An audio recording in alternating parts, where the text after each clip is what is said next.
মার্কিন president Donald Trump এরই মধ্যে যুদ্ধবিরতির জন্য কান্নাকাটি শুরু করেছেন। শুধু কান্নাকাটি নয়, তিনি হুমকিও দিচ্ছেন যে যদি ইরান যুদ্ধ বন্ধ না করে তাহলে পরমাণু বোমা ব্যবহার করবে ইরানের বিরুদ্ধে। এর জবাবে ইরানের প্রেসিডেন্ট মাসুদ পেজেশকিয়ান বলেছেন, ইরান এই যুদ্ধ শুরু করেনি এবং এই যুদ্ধ বিরতি করারও ইচ্ছা তাদের নেই। খুবই মারাত্মক তথ্য হচ্ছে, গত 7 দিনে আমেরিকার স্টক মার্কেট থেকে $2 ট্রিলিয়ন বেশি উধাও হয়ে গেছে। এছাড়া প্রতিদিন আমেরিকার অফেন্স এবং ডিফেন্সের জন্য, অর্থাৎ হামলা চালানোর জন্য এবং হামলা ঠেকানোর জন্য প্রতিদিন গড়পড়তা প্রায় $1 বিলিয়ন অর্থাৎ $100 কোটি বেশি খরচ হচ্ছে। খেয়াল করুন সুপ্রিয় দর্শক, আসসালামু আলাইকুম, আপনাদের সবাইকে স্বাগত জানাচ্ছি।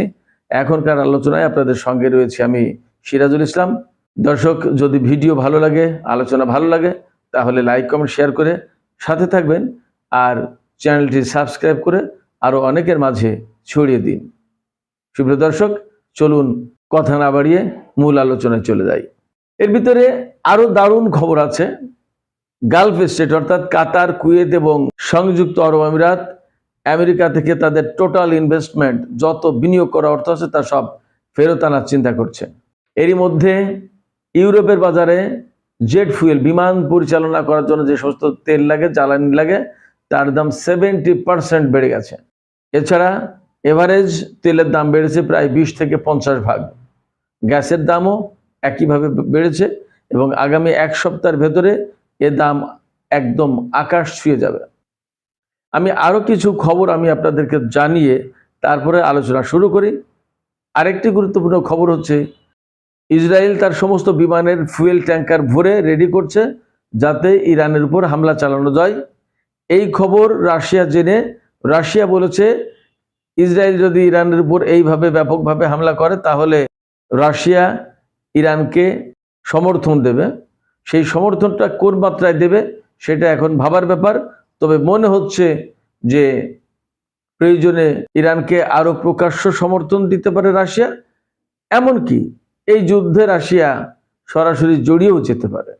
এছাড়া এতদিন চীন ইরানকে যে সমস্ত স্যাটেলাইট ইমেজ দিয়ে বা ইনফরমেশন দিয়ে হেল্প করছিল, এখন রাশিয়া পরিষ্কার করে বলেছে তারা এখন গত 2 দিন ধরে সম্ভবত ইরানকে স্যাটেলাইট ইমেজ এবং আদার ইনফরমেশন দিয়ে হেল্প করছে। তাতে হচ্ছে ইরান যে সমস্ত হামলা চালাচ্ছে সেগুলো কতটুকু কার্যকর হলো এবং কি অবস্থা, হামলা পরবর্তী কি সিচুয়েশন, এগুলো দেখতে পাচ্ছে। এর ধারাবাহিকতায় আমি আপনাদেরকে জানাতে চাই, জর্ডানে আমেরিকা যে আকাশ প্রতিরক্ষা ব্যবস্থা, বিমান বা ক্ষেপণাস্ত্র ধ্বংস করার জন্য থার্ড ক্ষেপণাস্ত্র প্রতিরক্ষা ব্যবস্থা স্থাপন করেছিল, ইরানের হামলায় তা ধ্বংস হয়ে গেছে। শুধু সংযুক্ত আরব আমিরাত, কুয়েত এবং কাতারে ধ্বংস হয়নি, এটা জর্ডানে যেটা মোতায়েন করেছিল সেটাও ধ্বংস হয়েছে।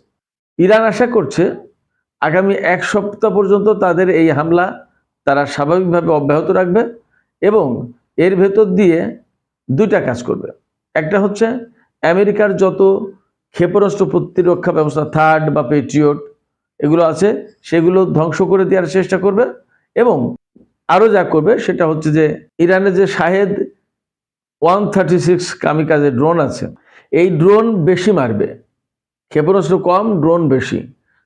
অল্প টাকার ড্রোন, এই ড্রোনগুলোকে ভূপাতিত করার জন্য আমেরিকা ইসরায়েলের অনেক বেশি টাকার অনেক দামি ক্ষেপণাস্ত্র ব্যবহার করতে হচ্ছে। আপনারা শুনলে হয়তো অবাক হবেন যে ইরানের যে কামিকাজে ড্রোন এ বানাতে বড়জোর $10,000 থেকে $20,000 খরচ হয়। আর এই এত সস্তা ড্রোন ধ্বংস করতে আমেরিকা ইসরায়েলকে 40-50 লাখ থেকে $1 কোটি মূল্যের ক্ষেপণাস্ত্র ব্যবহার করতে হচ্ছে।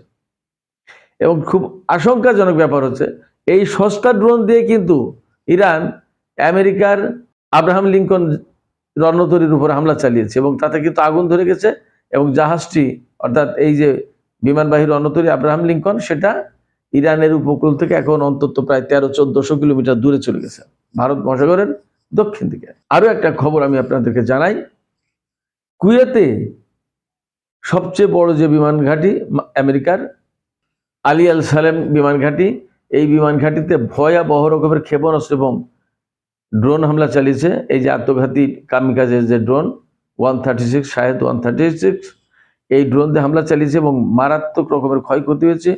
বলা হচ্ছে কয়েকশো সেনা মারা গেছে সেখানে। কুয়েতের এই বিমান ঘাঁটিতে প্রায় 4000 সেনা মোতায়েন ছিল। ইরান সেখানে ক্ষেপণাস্ত্র এবং ড্রোন দিয়ে হামলা চালিয়েছে এবং হামলা সাকসেস।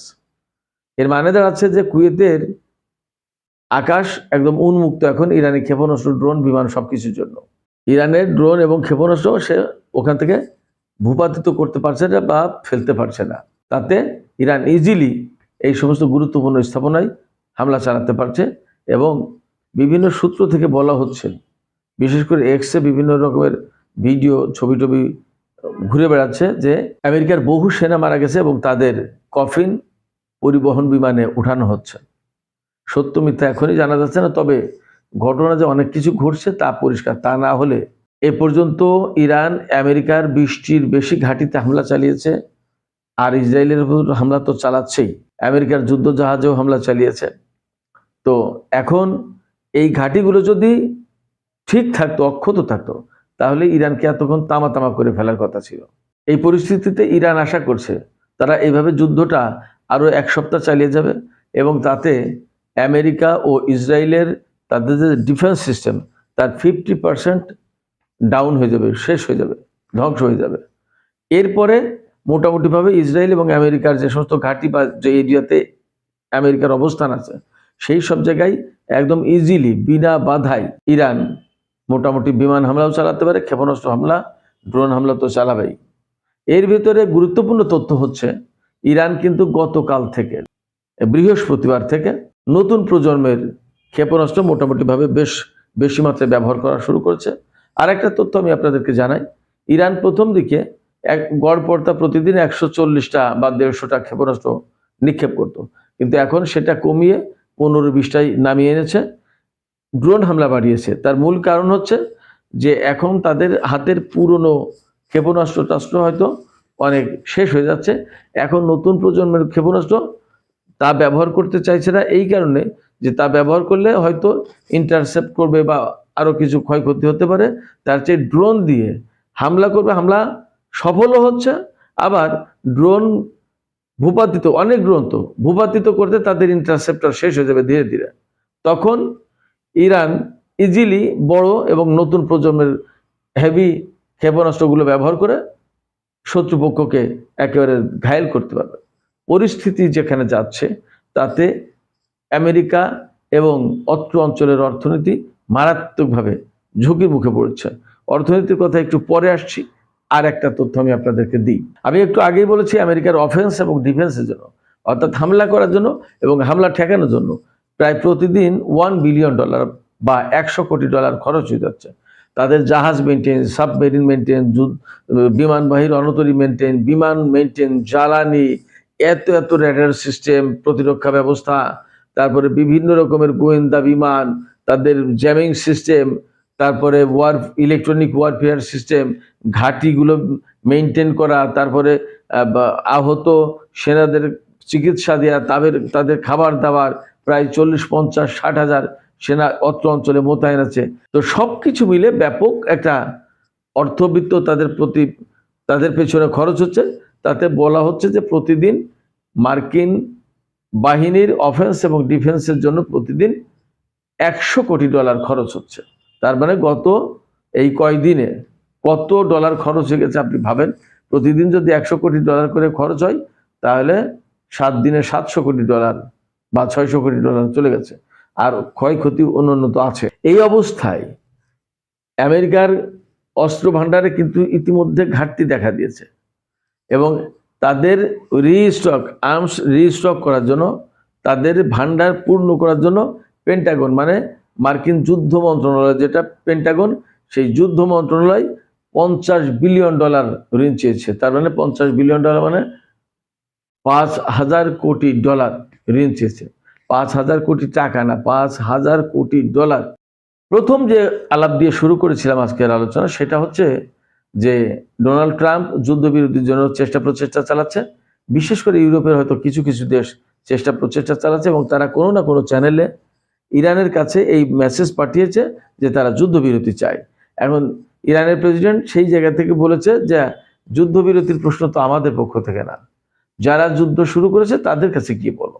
ইরানের কথা হচ্ছে যুদ্ধবিরতি হয়তো খুব সহজে করবে না, সহসাই তারা যুদ্ধবিরতিতে যাবে না। কারণ হচ্ছে কি, সবসময় বলে আসছি একটা কথা, এবং ইরানও এই দৃষ্টিভঙ্গিটাই ফলো করছে, সেটা হচ্ছে যে 2 দিন অন্তর অন্তর ইসরায়েল এবং আমেরিকা ইরানকে অপমানজনকভাবে হামলা করবে, তাদেরকে নাস্তানাবুদ করবে। তাদের জন্য এটা অত্যন্ত মান সম্মানের ব্যাপার। ইরানিরা খুবই আত্মমর্যাদাপূর্ণ জাতি, তাদের আত্মমর্যাদা, তাদের নিজেদের সম্মান বলতে অনেক বেশি হাই। 2 দিন অন্তর অন্তর ইসরায়েল এবং আমেরিকা তাদেরকে মারতে আসবে, এটা তাদের কাছে খুব অপমান। এই অপমান তারা সহ্য করবে না, এবং যাতে ইসরায়েল এবং আমেরিকা আর না মারতে আসে সেই জন্য তারা একটা ডিসিশন নিতে চায়, পরিষ্কার করতে চায়, যাতে আর ফায়সালা করতে চায়, যাতে আর ওই ধরনের হামলা করার সাহস তারা না পায়।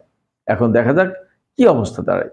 এদিকে মার্কিন প্রেসিডেন্ট ডোনাল্ড ট্রাম্প তো বলেছেন, ইরান যদি যুদ্ধ বন্ধ না করে তাহলে তিনি পরমাণু বোমা ব্যবহার করবে ইরানের বিরুদ্ধে। আমি বলি, ডোনাল্ড ট্রাম্প যে কথা বলেছে অসম্ভব কিছু না, তার পক্ষে সবই সম্ভব, তার পক্ষে সবই সম্ভব। কিন্তু বিষয়টা এই পর্যায়ে গেলে তৃতীয় বিশ্বযুদ্ধ অনিবার্য।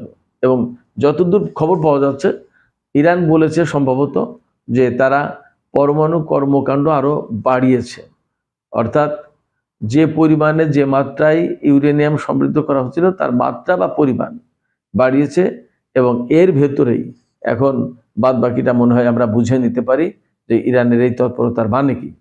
সবশেষে একটি আলোচনা আসে অর্থনৈতিক দিকগুলো নিয়ে। হরমুজ প্রণালী বন্ধ হয়ে যাওয়ার কারণে সারা বিশ্বের তেল এবং গ্যাসের মারাত্মক রকমের একটা চাপ পড়েছে। অবশ্য রাশিয়া বলেছে তারা ইউরোপে গ্যাস, তেল এগুলো দেয়া বন্ধ করে দিয়ে এশিয়ার দিকে দেবে। সংকটে যেহেতু এশিয়ার দিকে দেবে, তার মানে ইউরোপের এগেনস্টে শক্তভাবে অবস্থান নিতে যাচ্ছে রাশিয়া। এবং রাশিয়া নিজেকে কিন্তু মূলত এশিয়ার বড় পার্ট মনে করে।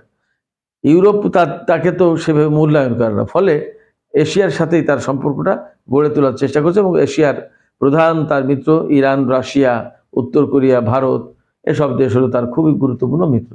এবং আরব দেশগুলো যে কথা বলছে যে আমেরিকা থেকে তাদের বিনিয়োগ প্রত্যাহার করে আনবে, এই কথাগুলো খুব গুরুত্ব বহন করে। রাশিয়া এশিয়াকে তার গ্যাস, তেলের সাপ্লাই দেবে, তার মানে এশিয়া যাতে কষ্টে না পড়ে, এশিয়ার লোকজনের পাশে দাঁড়ানোর চেষ্টা করছে রাশিয়া। বিষয়টা খেয়াল রাখা দরকার। আমি মনে করি যে বাংলাদেশ সরকারও বিষয়টা আলাদাভাবে গুরুত্ব দিতে পারে, বিষয়টা নিয়ে কাজ করতে পারে।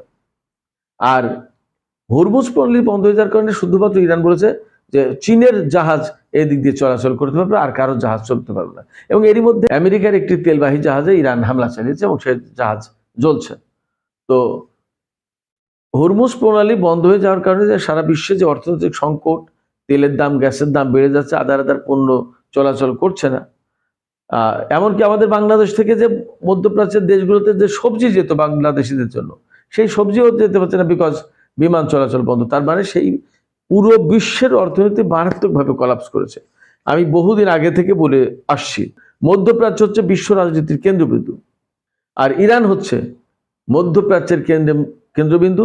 কার্যত ইরান হচ্ছে টোটাল বিশ্বের রাজনীতির, অর্থনীতির কেন্দ্রবিন্দু। ইরানকে মাইনাস করে কোনো কিছু করা যাবে না। বাট ফ্যাক্ট হচ্ছে আমেরিকা এটা বুঝতে পারেনি, ইসরায়েল তাকে বুঝতে দেয়নি। এবং বুঝবেই কি করে, ইসরায়েল যেহেতু আমেরিকার নিজের সৃষ্টি করা, ফলে ইসরায়েলের বাইরে আমেরিকাকে যাওয়ার কোনো পথ নেই, উপায় নেই। তো যাই হোক সুপ্রিয় দর্শক, যে পরিস্থিতি, তাতে সারা বিশ্বে অর্থনৈতিক হাহাকার লেগে যাচ্ছে, মারাত্মক সংকট তৈরি হবে। এই যুদ্ধ যদি আর 1 মাস বা 1 সপ্তাহ চলে, দেখবেন আমাদের দেশের পরিস্থিতি কোথায় যায় এবং সারা বিশ্বের অর্থনৈতিক কতটা ক্রাইসিসে পড়ে। সেক্ষেত্রে আমাদের এখনই বিশেষ ভূমিকা নেওয়া উচিত। আমাদের আলাদা করে তেল গ্যাসের সরবরাহ নিশ্চিত করার জন্য চিন্তা করা উচিত। এক্ষেত্রে রাশিয়ার দিকে আমার মনে হয় কূটনীতির হাত বাড়ানো দরকার। সুপ্রিয় দর্শক, এখনকার আলোচনা শেষ করব। আলোচনা শেষের আগে আপনাদের কাছে জানতে চাই, আপনাদের কি মনে হচ্ছে যে সমস্ত পারস্য উপসাগরীয় এলাকার যেসব দেশ, বিশেষ করে কুয়েত, সংযুক্ত আরব আমিরাত, কাতার, আমেরিকা থেকে তাদের বিনিয়োগ প্রত্যাহার করে আনতে চায়, তারা কি পারবে এতটা শক্ত পদক্ষেপ নিতে? আপনাদের কি মনে হয় যে আরও এক সপ্তাহ যদি এইভাবে যুদ্ধ চলে তাহলে সারা বিশ্বের অর্থনীতির সাথে বাংলাদেশের অর্থনীতি বেশ টালমাটাল হয়ে উঠবে। কি ভাবছেন আপনারা? কমেন্টে জানাতে পারেন। আর ভিডিও ভালো লাগলে লাইক, কমেন্ট, শেয়ার করবেন এবং প্লিজ সাবস্ক্রাইব করে চ্যানেলটি সাথেই থাকুন। আপনাদের সবাইকে অনেক অনেক ধন্যবাদ। আল্লাহ হাফেজ।